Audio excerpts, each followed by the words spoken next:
दुनिया में आपको जो काम करना है वो एक चीज है, आप उसे कैसे करते हैं वो अलग चीज है। जब आप दबाव की बात करते हैं तो आप ये नहीं कह रहे कि क्या करना है और क्या नहीं करना है, आप कह रहे हैं कि जीवन में चीजों को कैसे करना है।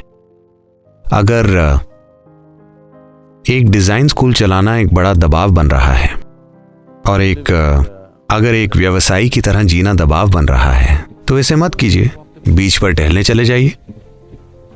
लेकिन वहां भी दबाव है ना?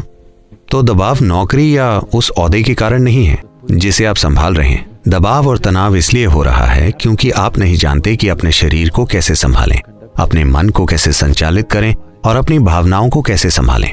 ये इंसानी सिस्टम इस धरती पर सबसे परिष्कृत मशीन है। क्या आपने इसका यूजर मैनुअल पढ़ा है? पूरी समस्या यही है।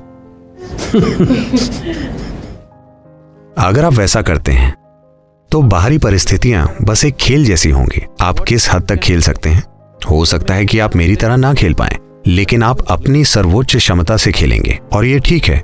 आपको किसी दूसरे की तरह नहीं खेलना है, लेकिन आपको अपनी सर्वोच्च क्षमता से खेलना चाहिए। अगर उसकी खोज नहीं की गई है, जब आप पर दबाव पड़ता है तो उसकी खोज नहीं हो पाएगी। जब आप पर दबाव पड़ता है, जब आप तनाव में होते हैं तो आप अपनी पूरी क्षमता के साथ नहीं जिएंगे। जब आप दबाव में हों तो छोटे मोटे काम भी नहीं हो पाएंगे।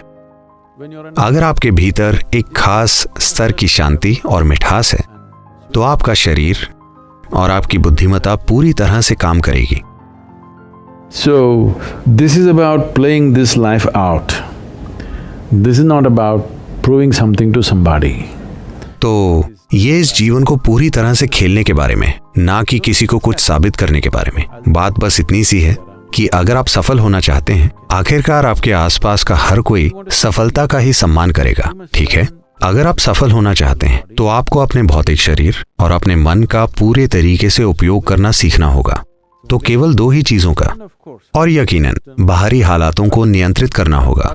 पर बाहरी हालातों को संभालना मूल रूप से इस पर निर्भर करेगा कि आप अपनी बुद्धिमत्ता और अपने शरीर का कितने अच्छे से उपयोग कर सकते हैं। अब जब आप